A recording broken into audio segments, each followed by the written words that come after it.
the world's problems are overwhelming. If you can manage one small part of it, then maybe you can start to believe that actually you can manage quite a lot of it.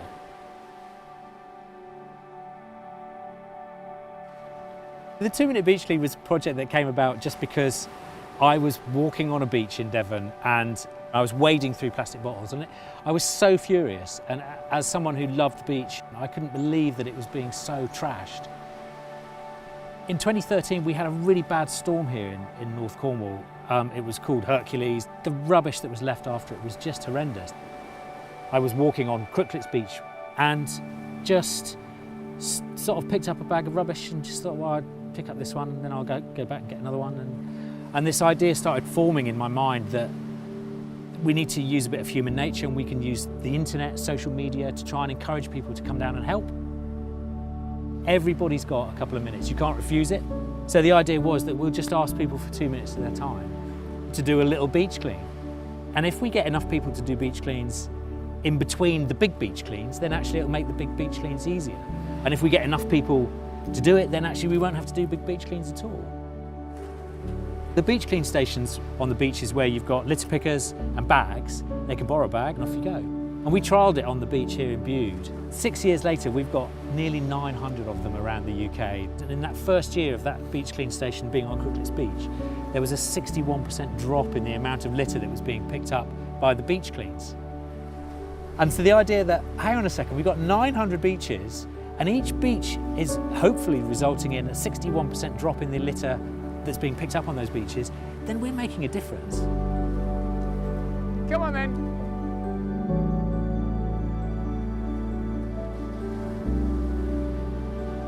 Right then, Simon, so welcome to the beach in Bude. Thank you. We're going to go and see a place that the locals call Crap Cove, which is a gathering spot for plastics and ocean-borne debris. Thought you might find it quite interesting. So I imagine you've seen some grubby beaches in your time. And I've seen a fair bit of grubby planet, yes. Well, yeah, exactly. This place generally is pretty clean, but for some reason all the swell and all the plastic sort of seems to end up here from all around, which is easy if you want to clean it, but quite heartbreaking when you go up there and you think, oh, I can only manage a certain amount. Right, well, I haven't seen a lot of that in this country.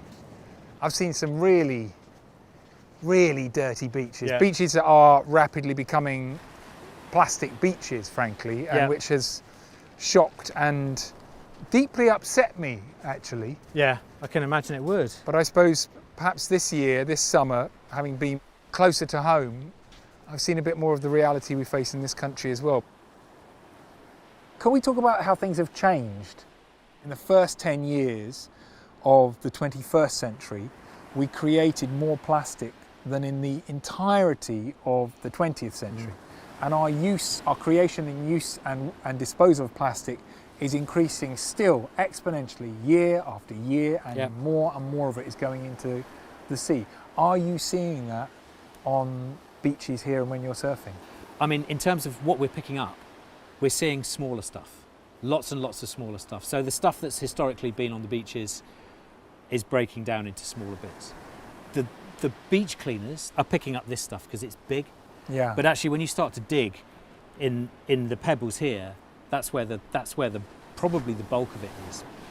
My job and responsibility, very lucky me, has been travelling around this planet and trying to make a little bit of sense while I'm on my journeys of what on earth is going on out there. And I have found myself on, well, any number of beaches, but in particular I would think of a beach in Hawaii, which are islands in the middle of nowhere, of course, in the Pacific, and we went to this remote beach on this remote island that was, to my absolute horror, rapidly becoming a plastic beach. And by that I mean, yes, as you're saying exactly, there was the big pieces of plastic on the surface, but as you started to dig down, you found all these tiny fragments of plastic. And that was when the hairs started going up on the back of my neck, and I feel a bit of a lump in my throat as I think of it now, because it was such an emotional awakening as I kind of realised what we are doing as a species to our planet. Because of course this plastic does not biodegrade, and it will be transformed in front of our eyes into something that is fundamentally different and I would say a bit poisoned. Well, it's toxic, you know, but because of the nature of its makeup. It's a you know, carbon.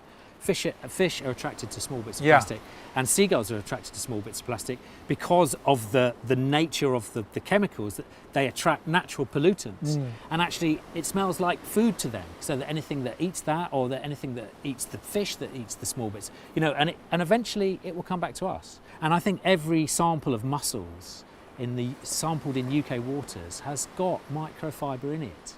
You know, and that's terrifying because we eat mussels. That means that we are eating our own mess. Awful toxins entering our body, and we're doing it to ourselves, for crying out loud. Do you think it's a sort of fundamental problem with human psychology? I've been with indigenous people in incredibly remote parts of the world. I remember being with the Kogi people in a very remote part of Colombia. They're very spiritually connected with Mother Nature and the land. And yet we went with them to see a power station that was a long distance away, and they stopped and they bought some plastic water bottles. And then after they'd finished drinking one of the bottles, the plastic sort of film that was holding the bottles together, I saw one of them just chuck it away. I was like, oh my goodness, I couldn't believe it. And I sort of went over to pick it up in a bit of a huff and stormed over. And then we had an anthropologist with us who was looking after them and protecting them from us. And he said, oh, I think they knew I would pick that up. And I thought, oh my goodness, isn't that the problem? Yeah. We all think somebody else is going to clear Somebody up else is after going to us. sort it out. Yeah. How do we change that? How do we change that mindset? I don't know. We try and understand what makes us human. These are fundamental human traits, aren't they? That we're too lazy to deal with stuff. You know, we want to get on with the exciting things rather than dealing with the rubbish. And we just need to learn. We need to learn what we're doing. People don't see the consequences of their actions generally, do they? And we are quite disconnected from where our stuff comes from and where it goes after we finish with it. And I've met, for example, this very bemused village lady on an island off the coast of Kenya near the Somali border, and she was so baffled about where is all this plastic rubbish coming from. And there they were picking up flip-flops by the 100 every day. And she said to me, we don't understand. They started turning up a few years ago, and now more and more of them come. Where are they coming from? She was in a very disconnected part of the planet. They didn't have the internet there. They weren't able to read The Guardian online. But she was experiencing the consequences of our throwaway, disposable society. And just as a little bit of hope in the situation, her community was actually gathering up the flip-flops and moulding them into art projects, like creating an enormous dolphin and an elephant and selling them to art galleries. It was brilliant and beautiful. But that was just one place where they were doing it. There were 1,000 beaches further down the coast where the rubbish was just rolling in. Having seen some of the things that you must have seen on your travels, do you manage to keep a kind of positive spin on it? Or how do you cope personally with seeing all this stuff? I'd say with varying degrees of success is how I cope. I suppose I never want to be unaffected by it, and I get very emotional about it actually sometimes. The more so, the more humans are involved in it. I do get angry, I do cry a bit when I see something horrific, definitely, but I still like to think we're not quite at the brink and we could pull ourselves back, but my goodness, we're getting close. How do we come back from that? Because as an individual, what can we do? Is it possible, is it in our power to do anything about this stuff? We are fantastically powerful, actually.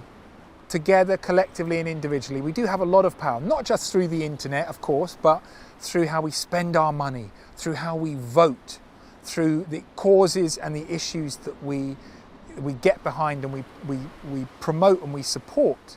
So yes, we do have a lot of individual and collective power, and I think we should be using that more deliberately and with more understanding and focus. Yes, it can be not buying the vegetables that are unnecessarily wrapped in plastic, but can also be on a more fundamental level saying we don't want to go on like this. Companies that are creating a lot of this stuff don't want to be doing it. They're just trying to make money and feed their employees' families as well. We need a more focused community, national response to it. There has been some talk of people putting filters through the sea, of projects to sieve out plastic from the ocean. And whenever I've heard that suggested or people have said it to me, I just think it's inconceivable to me that anything we can create as humans could possibly deal with the scale of the amount of plastic we have put into our seas. Yeah. We cannot sieve it out. We've got to stop it from going into the sea and into our soil in the first place. Everybody wants to carry on as they were. Yeah. And hope that someone else will sort it out for them. And whereas, my project is, well, hang on a second, we've got to get everybody on board with this. We know that plastic emits climate change gases. We know that this is a climate change problem as well as just a pollution and plastic problem. And yet the corporations, they're piling their money into petrochemicals, which is plastic. And, they're selling us this idea that recycling is good because it allows them to keep making stuff. And actually recycling is not the answer. We've just got to stop using it. Don't use it. Then if you don't use it, it won't exist. Let's get back to, where we come from. FJALLRAVEN produce bags out of 12, I think, of bottles like this. So actually there are uses for it and there are people that are trying to do good. When people actually see, okay, this is made from recycled plastic bottles. It has a value. That is so much better for us and our planet than something that's just been made from raw petrochemicals. For generations now, we've all been told you can do anything, be anything, have what you want, consume what you want. And actually now I think we need to get to a more sustainable model where we're buying more thoughtfully, we're buying stuff that actually lasts, that does a proper job for a proper period of time and isn't chucked away after a day, a week, a month, a year.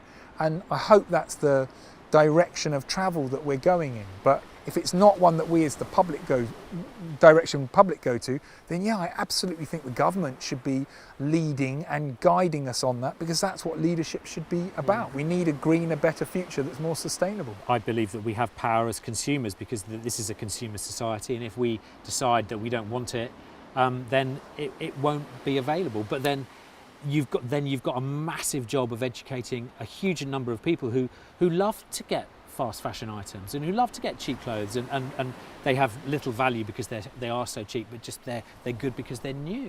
Whereas actually, hopefully people like you and I will buy things because they're made to last. I've got a pair of socks on that are called Long Last socks, and they last for years, and they're made of wool, it's sustainable, and they're just really beautifully made. The sad thing is they are quite expensive. So but better than buying 10 pairs of rubbishy ones that are going to wear through every week or so. Having learnt a bit about what you're doing and why you do it, I would just like to say that I really want to sign up myself. I really want to do it myself. I really want to encourage people watching this to log on to your website and get involved and do it as well, because it's a brilliant idea and it's a real necessity. I think it's almost a requirement because we need to reclaim our seas from the rubbish.